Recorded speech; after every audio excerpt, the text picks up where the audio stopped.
اللہ کے دین کی حمایت کرنے کا بیان سورہ حج کے اندر موجود ہے۔ اللہ رب العزت نے فرمایا ہے وَمَنْ يُعَظِّمْ حُرُمَتِ اللَّهِ فَهُوَ خَيْرُ اللَّهِ عِنْدَ رَبِّهِ، جو اللہ کی محترم ٹھہرائی ہوئی چیزوں کی تعظیم کرتا ہے، جو اس کی تعظیم کرے گا تو اللہ کے پاس اس کا بہت بڑا اجر عظیم ہے۔ اللہ کی محترم چیزیں کون سی ہیں؟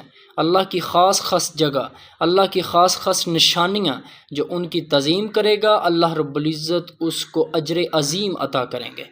سورہ محمد کے اندر بھی اللہ رب العزت نے فرمایا ہے کہ اگر تم اللہ کی مدد کرو گے تو اللہ رب العزت تمہاری مدد کرے گا اور تمہارے قدموں کو مضبوط کر دے گا۔